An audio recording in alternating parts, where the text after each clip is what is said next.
Muitos anos nos separam da utopia inicial que nos trouxe aos domínios da produção artística.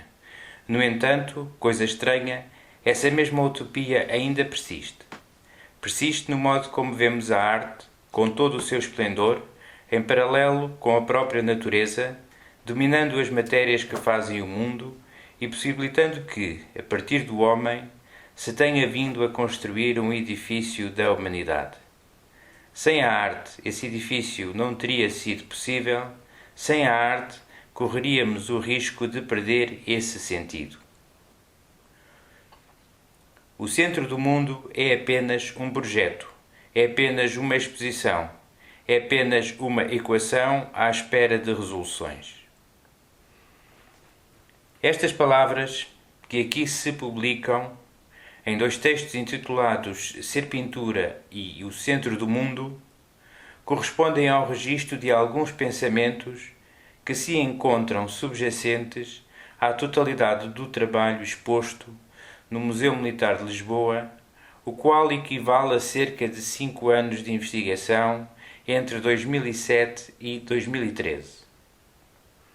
O primeiro texto, Ser Pintura, pode ser lido como uma declaração de princípios gerais que verificamos estarem sempre presentes desde o início da nossa atividade artística.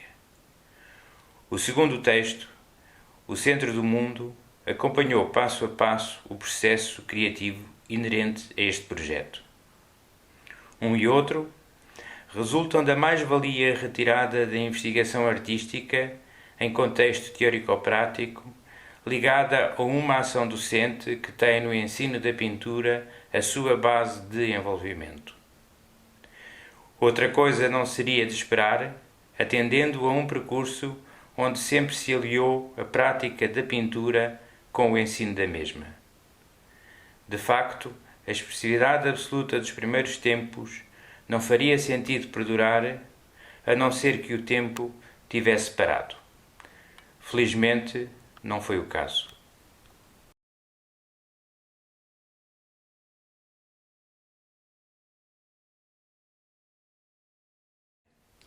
Poderia não haver necessidade deste texto se sentíssemos que os princípios expressos corresponderiam a conceitos comumente aceites. No entanto, tendo a noção de que essa unanimidade não se verifica, entendemos enunciar alguns desses princípios basilares, porque eles constituem-se nos fatores impulsionadores do nosso processo de trabalho. Assim, o que a seguir se apresenta são 13 pontos essenciais daquilo que consideramos ser pintura. Primeiro, a pintura é um ramo da arte. Segundo, a pintura, sendo eminentemente um assunto de visualidades, não significa que sirva para ser vista, porque, mesmo sem ser vista, foi feita, tem existência e tem permanência. Terceiro, a pintura é um campo de investigação contínua onde se formulam perguntas e se sucedem respostas. Um campo que se estrutura num conceito que entende a pintura como a experiência. Um campo onde a estética, não sendo um fim, será apenas um meio, nem sempre relevante. O fundamental será a formulação da pergunta. Assim podemos afirmar que a pintura é um meio de dizer o indizível, formulando perguntas com o objetivo de experimentar respostas. Quarto, o espaço bidimensional que a pintura nos oferece para se formar corresponde ao espaço essencial da criação universal, sempre livre e disponível para todas as utopias. Quinto, a pintura pode ser estruturada e composta com qualquer matéria e sobre qualquer suporte. Sexto, a pintura é um meio que tem a capacidade para se apropriar de qualquer saber tecnológico, não sendo por conseguinte redutível a nenhum número limitado de médiums ou formatos. Por isso, não corresponde nem ao óleo, nem ao acrílico, nem ao quadro, nem ao enquadramento, nem à imitação, nem à representação, nem à construção, nem à figuração, nem à abstração. É apenas um domínio ancestral da atividade artística que se constitui como um meio com muitos médiums, correspondendo uma tecnologia a cada um destes. Sétimo, a pintura é uma ação do pensamento sobre a matéria. É um processo de pensamento fundamentado nos modos de rever e de refazer o mundo, transformando as matérias físicas e conceptuais que o compõem. A pintura refaz, reorganiza, recompõe, reordena e enfatiza as matérias universais, conhecidas ou desconhecidas. Oitavo, a pintura pertence ao domínio das profissões sem dogmas. O dogma é a única diferença entre a arte e a religião. O dogma existe na religião, mas não pode existir nas coisas da arte. Nono, a pintura é uma profissão cujos limites ontológicos cabe a cada um definir. Estes limites, definidos por um pensamento, são a estrutura da profissão. Só depois deste pensamento se definem os objetivos, se determinam os modos de operar e se tomam as opções em função das escolhas.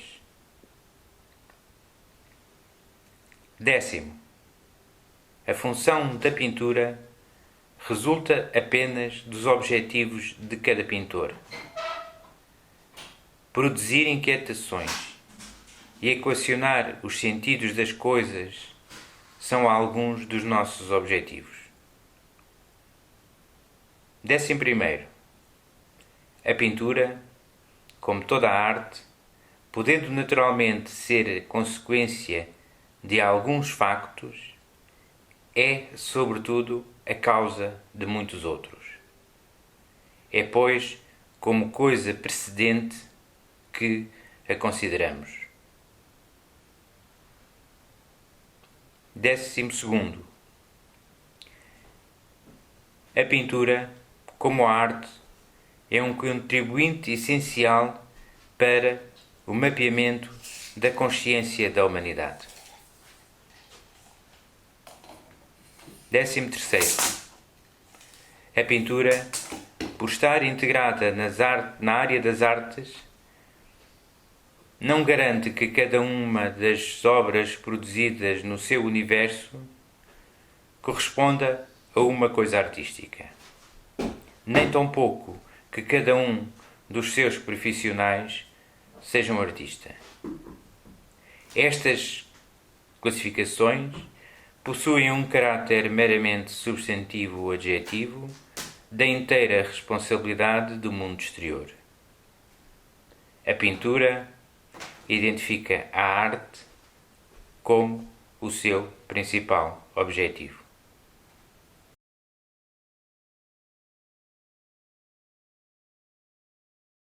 O Centro do Mundo é o título que identifica o projeto iniciado em 2007 com base na dimensão extremamente afirmativa e egocêntrica da frase "O centro do mundo é aqui". Como reação a esta frase, estabeleceram-se 4 linhas de pensamento em torno do museu, do mapa, do ícone e do stress, cada uma destas com diferentes pressupostos que no seguimento deste texto iremos clarificar. A primeira atitude conducente à realização deste projeto foi a nomeação de um lugar para centro do mundo. No atual contexto, o lugar nomeado é o Museu Militar de Lisboa. Este título é a síntese resultante de uma pergunta e da consequente resposta, uma e outra, simultaneamente, elementares e complexas. Onde é o centro do mundo? O centro do mundo é aqui. Elementares e complexas, porque na formulação da pergunta e na determinação da resposta estão implicados conceitos como globalização, multiculturalismo, hibridismo, geocentrismo, heliocentrismo ou deambulação, que subjacentemente referem assuntos que tratam dos pontos, dos limites, das fronteiras e dos conflitos, do bem-estar e do mal-estar, dos lugares que ocupamos, da relação entre as nossas individualidades, dos poderes e dos seus respectivos ícones. Todos estes universos se constituem na matéria conceptual que desenha a paisagem dos mundos que somos e, por conseguinte, também na matéria conceptual que determina o que produzimos. Ao afirmar-se que o centro do mundo é aqui, apenas se afirma a consciência da emoção da nossa presença em cada lugar, em cada espaço, em cada tempo ou em cada acontecimento. A vida e as emoções comandam a ordem das coisas, e estas coisas, tal como nós próprios, são feitas das matérias que têm como característica o facto de possuírem uma plasticidade infinita para se deixarem transformar naquilo que a nossa individualidade lhes ordenar. Por isso, todas as coisas correspondem à matéria que transporta dentro de si o volume, a massa e a idade do mundo. Consequentemente, a capacidade que temos de transformar a matéria, ou seja, de transformar a matéria em mundos, faz de cada um de nós um fazedor de mundos. O espírito imperial que conduziu à expressão "todos os caminhos vão dar a Roma" continua a motivar que outros lugares, tais como Paris, Londres, Nova Iorque, Berlim, Tóquio ou muitos outros, aspirem a ser a continuação desses poderes imperiais antigos. No entanto, já se provou que o mundo não é geocêntrico, que não é heliocêntrico e que, deambulando pelo tempo e pelo espaço, esse sonho de um centralismo absoluto, comandante do mundo, cada vez se torna mais perigosamente anacrónico, porque os centros dos mundos estão onde cada um de nós estiver ou onde cada um de nós os designar. E apesar de esta verdade ser usualmente aceite, o conflito surge quando, frequentemente, se verifica a tentativa de sobrepor centros e, com isso, sobrepor mundos. As obras colocadas em interação temporária no Museu Militar de Lisboa resultam de um trabalho criativo que se apoia nas dinâmicas construtivas da pintura, da arte e na importância que esta tem para continuar a tecer novas malhas de pensamento. Não se resumem a pintura pela pintura. A pintura, como qualquer outra área da produção artística, é percebida como um meio de fazer perguntas e encontrar outras tantas respostas sobre as inúmeras incógnitas que os mundos nos lançam. No final, cada forma por si própria será apenas uma parte dessa pergunta-resposta, cujos sentidos se encontram em permanente redescoberta, porque não existindo mundos homogéneos, também não existem respostas únicas, absolutas e inquestionáveis. A resposta inquestionável não é coisa do domínio da arte. A frase "o centro do mundo é aqui" é uma frase questionável, como todos os slogans o são. No entanto, todos os slogans são, legitimamente, afirmações de centralidade. Este slogan é apenas mais uma dessas afirmações. Através dos slogans, procura-se afirmar com clareza a qualidade de cada uma das nossas verdades, opiniões ou intenções, com o objetivo de uma aceitação pública e de uma integração e reconhecimento universais. A utopia absoluta. Esta frase e o respectivo logotipo posteriormente criado foram o ponto de divergência de 4 pensamentos distintos. O museu, como lugar diferente do espaço comum.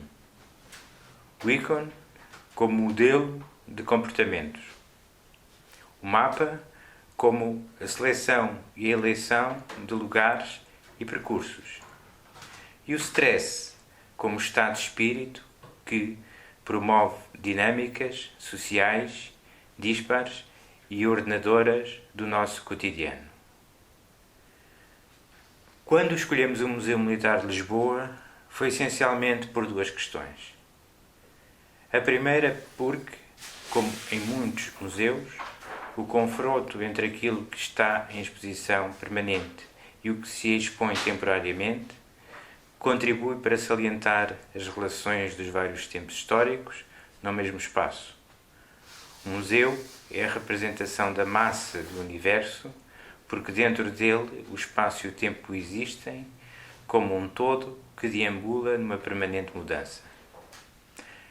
A segunda questão, tendo tudo a ver com a especificidade deste museu, foi a relação verdadeiramente explícita entre a arte e a arma, a qual permite transparecer a metáfora da arte como arma. Uma metáfora que salienta a energia e a capacidade da arte para transformar matérias e construir mundos. Esta aproximação entre arma e arte pode ser mais evidente do que um primeiro olhar pode julgar. Em relação à arte, frequentemente é referido que não é coisa essencial, no sentido que não cumpre as funções nem de agasalho, nem de alimento. Mas as armas também não o fazem. As armas são apenas utilizadas para manter equilíbrios sociais ou para manifestações de poder de uns em relação a outros. E não será verdade que a arte também o é? É por isso necessário saber utilizar a arte. A sinalização exterior do Museu Militar como sendo ali o centro do mundo corresponde à concretização de um pensamento metafórico e constitui-se como um dos trabalhos conclusivos deste projeto. De facto, ao lado das armas que documentam a história de Portugal, podemos ver em exposição permanente as esculturas de Delfim Maia, Machado de Castro, Teixeira Lopes, ou as pinturas de Adriano de Sousa Lopes, Battistini, Carlos Reis, Lombano Bordal Pinheiro, José Malhoa ou Veloso Salgado, entre muitos outros, que a representam e a interpretam. Deste modo, o Centro do Mundo é Aqui foi um ponto de partida de um organigrama que estruturou este projeto no sentido de uma produção quadripartida entre museu, mapa, ícone e stress, e onde cada uma destas partes se assume como um espaço instigador de várias experiências e conclusões.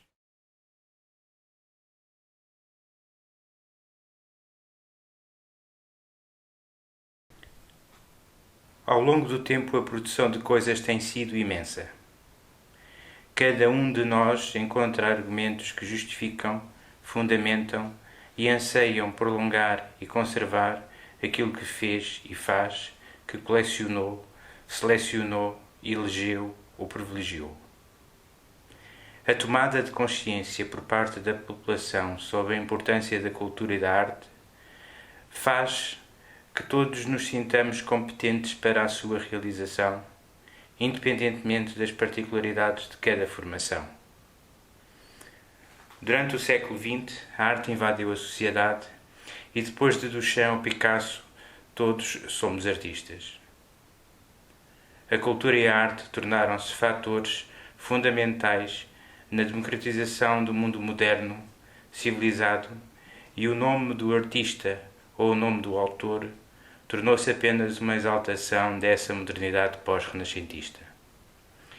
Mas esta exaltação deixou de significar a genialidade de uma presença concreta, artista ou autor, para se aproximar cada vez mais do conceito de marca, a qual oferece a garantia da qualidade e da verdade das coisas que sinaliza com o seu logotipo ou chancela. O homem tem uma dimensão temporal fixa, enquanto uma marca tem a dimensão que a sua aceitação determinar. A marca Walt Disney poderá ser um dos muitos exemplos que na atualidade se poderiam enumerar sem suscitar dúvidas sobre a sua relevância, contribuindo para a dimensão dos mais diversos produtos. A sua dimensão temporal, maior ou menor, depende apenas de estratégias produtivas e de lógicas de consumo global. Neste ambiente de diversidade produtiva, a criatividade e a arte são responsáveis por uma quantidade de coisas que solicitam uma solução. Sobre estas coisas que o tempo até ao século XX produziu e que o século XXI continua a produzir, o que fazer? Um museu? Um museu total? Também seria essa a nossa perspectiva. Mas de que modo? Um museu é um lugar reservado sobretudo a objetos. Os seus autores e as suas histórias virão depois. Os museus são muitas vezes utilizados como veículos de consagração, certificando quem é artista e o que é arte, sendo entendidos essencialmente como lugares de exposição que fomentam dinâmicas com o objetivo de disseminar conceitos intervenientes e atuantes no tecido social, sempre fundamentados em juízos de valor.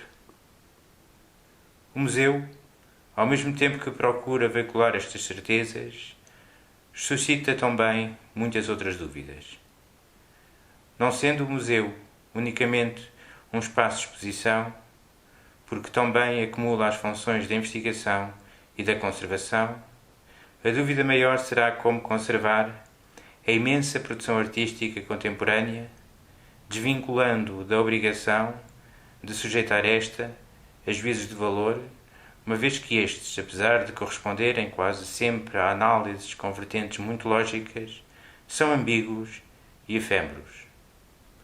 Naturalmente que, para a função de conservação de todos os bens de interesse artístico ou cultural, os museus, como os entendemos atualmente, nunca bastarão, nem poderão ser a solução com capacidade para preservar a imensa produção sobre a qual pairam as nuvens da incerteza. O museu é uma das componentes dos tecidos urbanos que define um centro. Este centro é um lugar sem tempo, um lugar onde todos os tempos se encontram sobrepostos. Ele é o repositório do nosso mundo, das nossas memórias, e corresponde a um reconhecimento universal da dimensão humana. Esta humanidade, por vezes camuflada por uma estranha e aparente despreocupação com as questões da eternidade, e desse modo advogando o efêmero, tem somente duas soluções. A primeira, apocalíptica, corresponderá à erradicação, com fundamento no julgamento da sua certeza, de todas as obras sentenciadas como más, sem valor estético ou moral, sem valor artístico ou cultural. A segunda solução, privilegiando a legitimidade da dúvida e contrariando o apocalipse, corresponde à preservação de tudo, sem preconceitos e sem censuras. Na primeira solução, a sentença foi preferida para um mundo construído em função da dimensão globalizante dos poderes universalmente instituídos, com a pretensão de uma verdade única, de uma centralidade absoluta, de acordo com um pensamento ainda absurdamente geocentrista.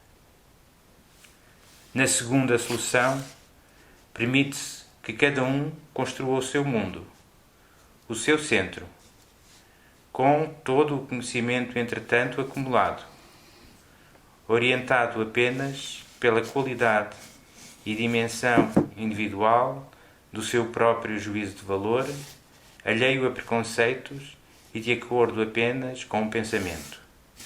As certezas são poucas, as dúvidas são muitas e constantes. A casa das musas nos templos gregos, a Arca da Aliança, a Arca de Noé, as criptas, as pirâmides do Egito, ou as salas de dádivas de Esvotos, equivalem-se a conceitos que encerram diferentes pensamentos, diferentes verdades e diferentes princípios museológicos. Estes casos são somente alguns onde a visualidade e a exposição nem sempre são o essencial. Para além da visualidade, existe uma estranha necessidade de fazer permanecer no tempo as coisas que nos formam. A dimensão apocalíptica da nossa existência física necessita de que esta mesma existência seja perpetuada através da conservação das nossas construções, porque só assim o sentido da humanidade se cumpre. E para isso o essencial é o tesouro encerrado dentro daqueles arquétipos de cofre. Não importa a quem o tesouro nele contido é dirigido, nem o seu valor, porque as dúvidas e incertezas são muitas.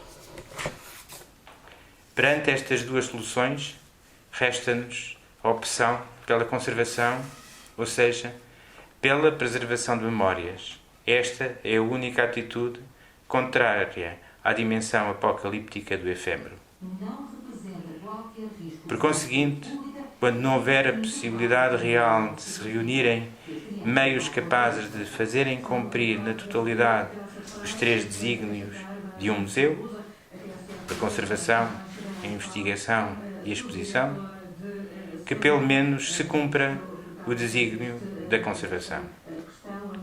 E para que a conservação física da obra se verifique, basta apenas que criemos um museu quando e onde cada um de nós considerar que o seu tesouro pode ser um tesouro. Um museu como uma metáfora de cofre e de arca.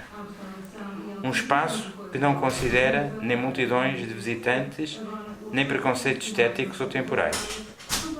Um museu que apenas conta com o que está dentro de si, imbuído da confiança de ultrapassar a dimensão apocalíptica que parece estar predestinada.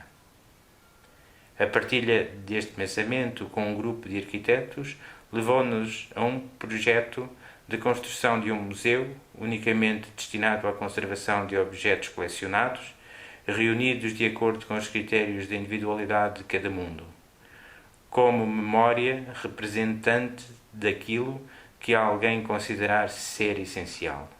Um museu módulo que possuísse uma área de implantação ilimitada e formatos diversificados.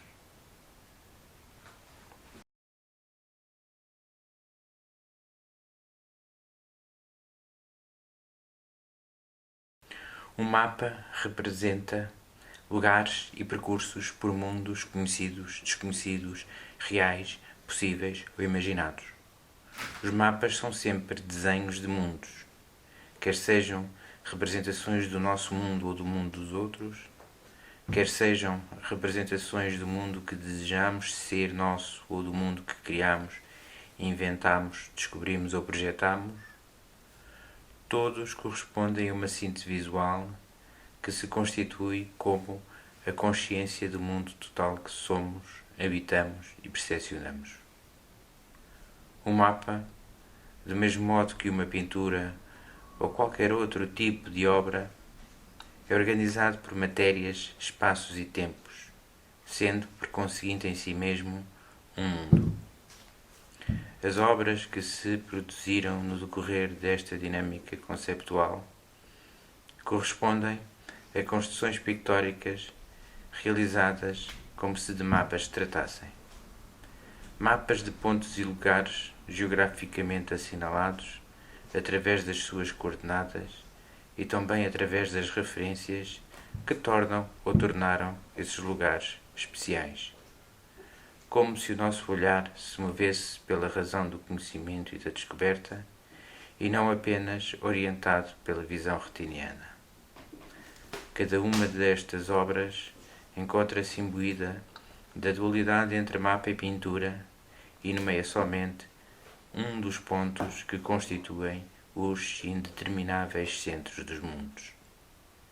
A sala escolhida para temporariamente se mostrarem estas obras é quase um mausoléu da Primeira Grande Guerra.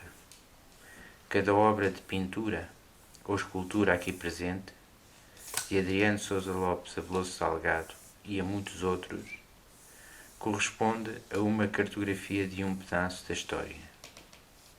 Em si mesma, esta sala já é uma sala de mapas, aos quais agora se adicionam outros mapas que cartografaram outros acontecimentos, colocando ao dispor da nossa sensibilidade outros centros de mundos. Mas de que mundo se fala quando se fala do mundo? E de que centro se fala quando se fala do centro? Roma, Lisboa, Paris, Londres, Nova Iorque, Berlim ou Tóquio foram centros do mundo, e é verdade que, se considerarmos esse facto do ponto de vista do tempo histórico, essas cidades foram. E possivelmente ainda continuam a ser pontos de muitas convergências e divergências, como resultado de um ponto de vista que, teimosamente, continua a ver o mundo como coisa geocêntrica. Era naqueles pontos que todos os caminhos se iniciavam e terminavam.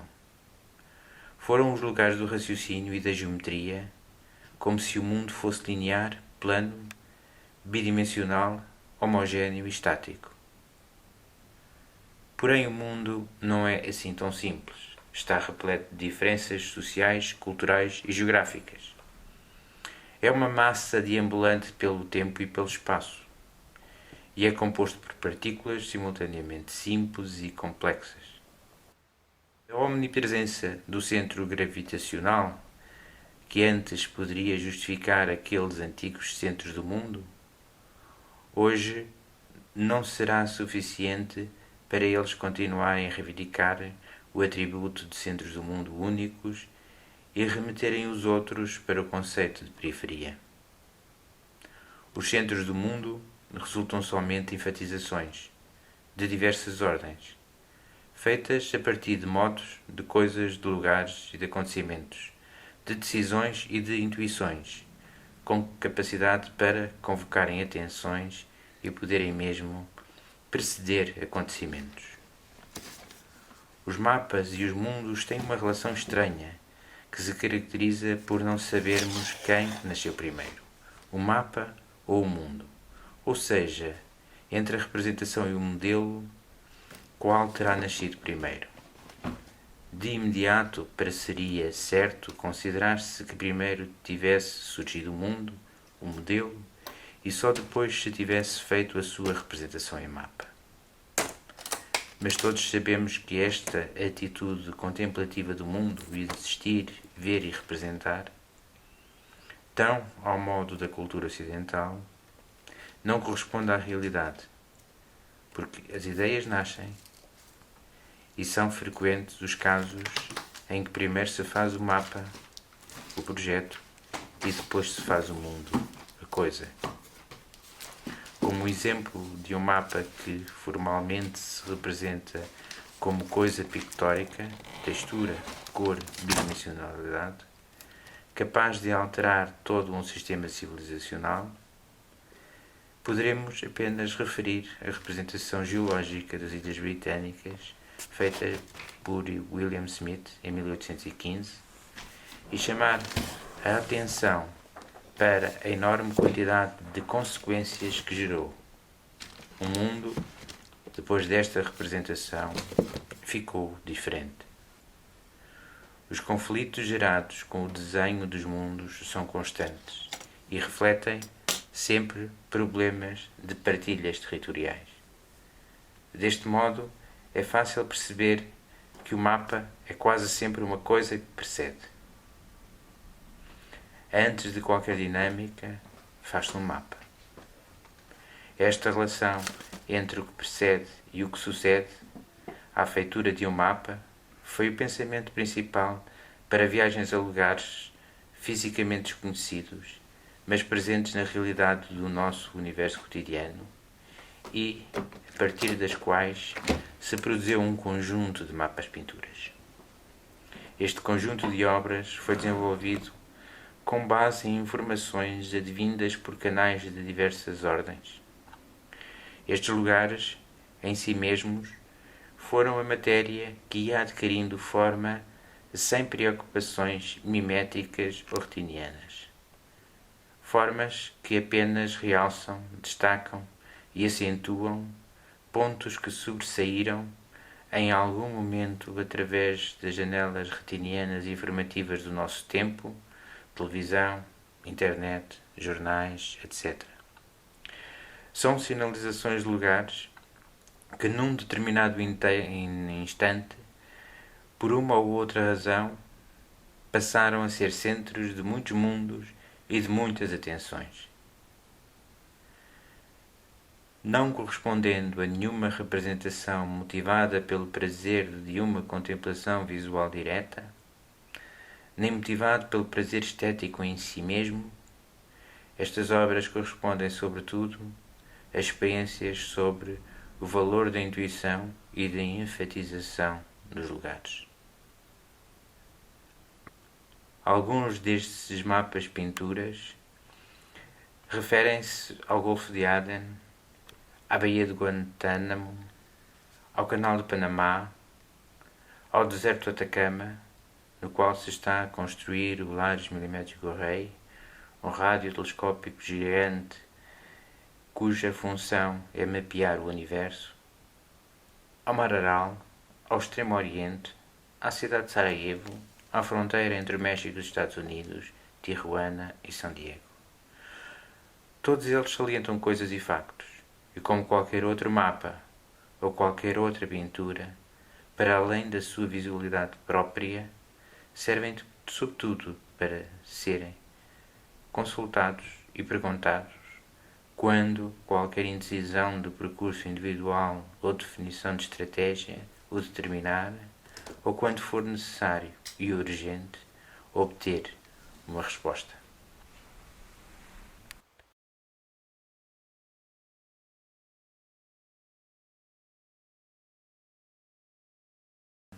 Fazer ícones, fazer imagens. Quando se faz a imagem de alguém, a quem pertence essa imagem? Ao que a fez ou ao que lhe emprestou o corpo?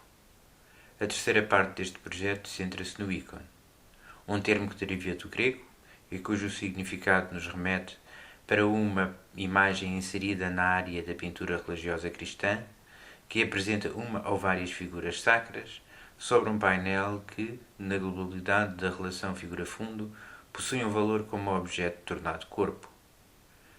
A função desempenhada por estas imagens-corpos é de dois tipos. Uma é como testemunha, outra é como modelo de referência para comportamentos sociais. Como testemunhas, são representantes dos factos históricos.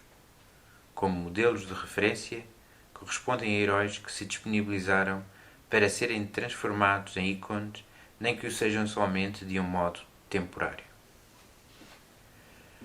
Por estas razões, os ícones são entidades estruturantes dos comportamentos sociais. Hoje, um herói, quer seja de origem divina ou profana, quer tenha correspondência num corpo físico concreto ou pertença à dimensão da imaginação ou da sinalética que atualmente preenche a paisagem natural, a urbana ou a paisagem que emana dos mais recentes meios de comunicação, constitui-se em modelo capaz de justificar as opções e os comportamentos de cada um dos grupos sociais que fazem parte das sociedades contemporâneas. Dos heróis, dos ídolos ou dos deuses, a única coisa que sobressai e que no final resta são os ícones, ou seja, as imagens das suas mitologias, transformadas em objetos com capacidade para sinalizarem dentro de si os valores irradiantes que os definem. É ainda por causa dos ícones que o caos adquire a ordem e a estabilidade desejáveis.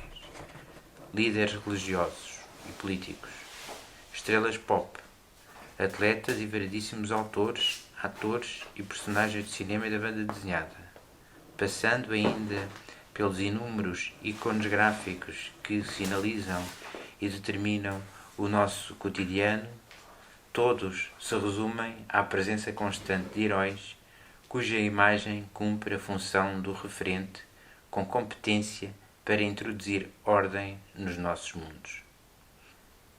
Mas o total das obras desenvolvidas neste âmbito, e agora expostas no Museu Militar de Lisboa com o título de ícone, ao invés de se iniciarem a partir destes conceitos, iniciaram-se a partir de um pensamento um pouco diferenciado, cujo objetivo foi construir imagens-corpos sem haver a designação de nenhum herói para cada uma delas. Imagens-corpos disponíveis e abertas para todos os sentidos e para todos os heróis. Este pensamento resulta da desacralização e da desacreditação na centralidade absoluta dos heróis. O grande triunfo do século XX foi tornar possível e verificável e sem utopias que os heróis de cada um de nós somos nós próprios, ou seja, que o centro do mundo está dentro de cada um de nós. No entanto, este pensamento, este conceito, para que seja uma realidade transportável e transmissível para o futuro, apesar de ser uma evidência que uma mente aceite, necessita hoje, e cada vez mais, de que se tenha uma verdadeira consciência dele, por causa das conveniências dos poderes sempre desejosos de um centralismo absoluto e único. Porque, se não existir essa consciência, correr-se-á o risco de sermos apenas uma periferia de muitos outros heróis e de muitos outros centros desenhados por entidades abstratas, vazias e ausentes, cultivadoras de obscuridades. Nesta exposição, cada uma das pinturas corresponde a um universo de imagens-corpos onde a centralidade, o quadrado e o círculo são uma estrutura ordenadora fundamentada na seguinte equação. Se a um herói corresponde uma imagem, e se no final o importante é a sua imagem, por que não fazer-se primeiro a imagem e aguardar que posteriormente os heróis se aberem dela e a incorporem? São imagens pré-fabricadas, sem referência a quaisquer mitos e heróis, apenas à espera de um deles ou de nós mesmos. São estas imagens-corpos que se expõem no espaço quinhentista do Museu Militar de Lisboa, conhecido por Cabos Manuelinas, um espaço que passou de fábrica de armamento no século XVI a espaço museológico hoje repleto de memórias e referências a heróis eternamente anónimos.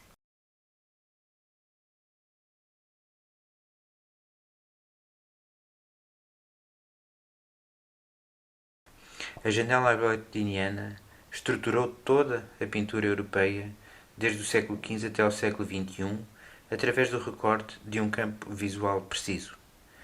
Mas ao mesmo tempo que se foi abandonando a obrigatoriedade de uma construção pictórica estruturada nesse conceito de visão monocular, próprio da cultura renascentista, aquela janela, em vez de ser erradicada, tem vindo a ser progressivamente desconstruída e renovada devido à existência, cada vez em maior número, de outros canais informativos, imbuídos de outros processos de percepção, baseados sobretudo numa informação polifacetada, com capacidade de abarcar tanto a antiga paisagem delimitada por campos visuais, como a nova paisagem globalizante, multicultural e estressante, que exige uma rigorosa seleção daquilo que se percepciona, construindo e fazendo sobressair cada uma das nossas paisagens individuais.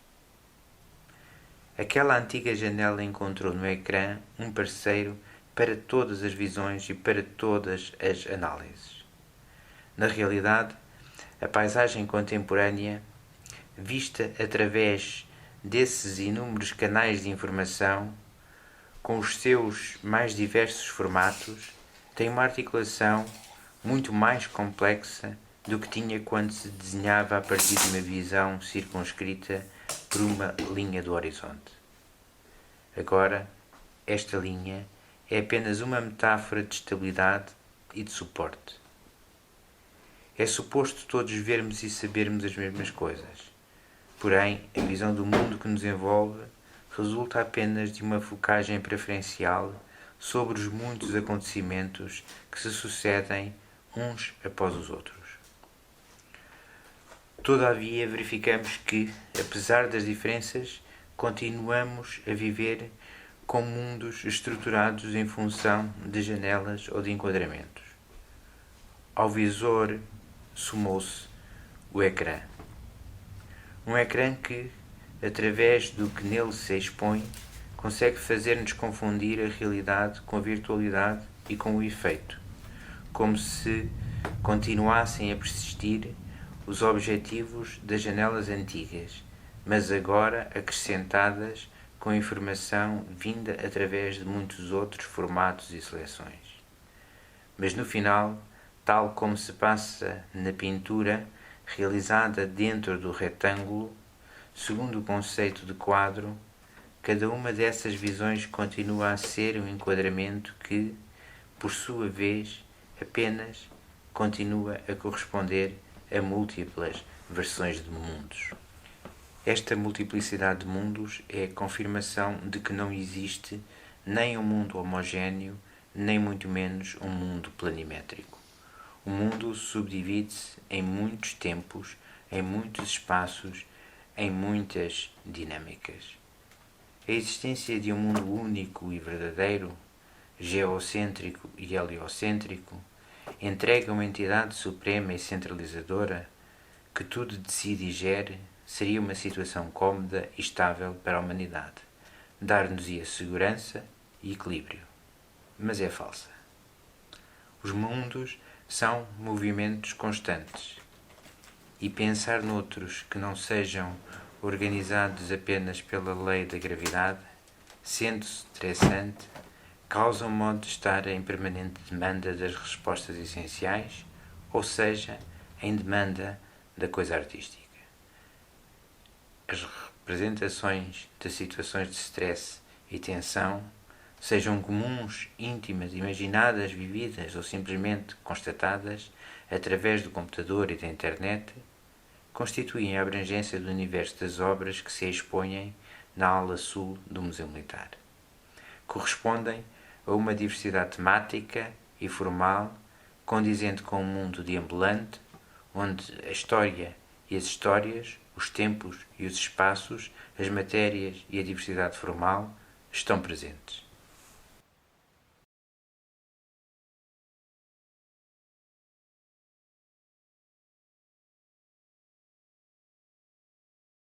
O que se referiu anteriormente não procura explicar os objetos expostos. Procura simplesmente dar a conhecer os pressupostos e os processos que nos conduziram ao longo deste tempo, entre 2007 e 2013, na concretização deste projeto, onde cada obra exposta não será senão uma experiência resultante de uma tentativa de experienciar versões de mundos.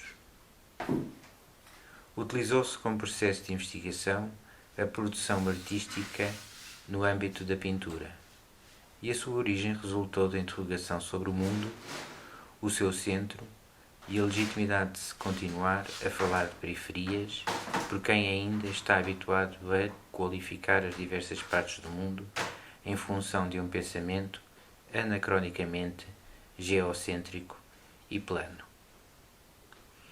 Foram equacionados os problemas e progressivamente foram ensaiadas as respostas.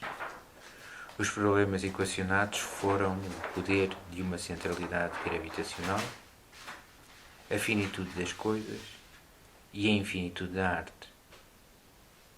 A primeira resposta foi: o centro do mundo é aqui. As outras respostas desenrolaram-se progressivamente. Este diálogo entre um eu que formula uma pergunta e um outro que lhe responde, sendo uma metodologia muito comum no processo artístico, foi sendo desenvolvido ao longo do tempo, tendo-se desse modo obtido outras respostas. O centro do mundo é o Museu da Memória, o centro do mundo é o mapa do lugar, o centro do mundo é o ícone da humanidade, o centro do mundo é o stress das dinâmicas. Estas 4 respostas quase se igualam a uma espécie de tetralogia, sem, no entanto, se identificar exatamente quais delas correspondem a tragédias e qual delas corresponde à sátira.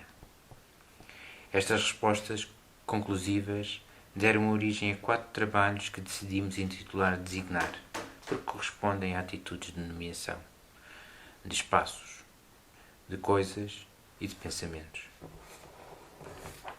Designar 1 corresponde à construção de um museu-módulo industrialmente reprodutível, envolvendo arquitetura, propriedade industrial e integrável em diversos ambientes, interiores e exteriores, apetrechado de meios de sustentabilidade que garantam um mínimo de manutenção. Designar 2 corresponde a um trabalho de arte pública com pendões que sinalizam o exterior do Museu Militar e o nomeiam como centro do mundo. Designar 3 corresponde a uma concepção gráfica de um panfleto para distribuição gratuita durante a exposição, no qual a Declaração Universal dos Direitos do Homem é o objeto que se nomeia como centro do mundo, numa exaltação clara e óbvia dos cânones de uma humanidade que se pretende ideal, ainda em construção, pós-homem vitruviano, que a segunda metade do século XX nos deixou.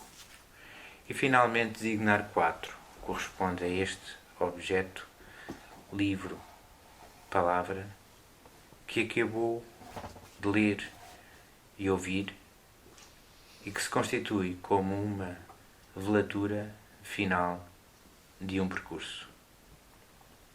Poderemos perguntar: este encargo compete às coisas que a arte faz?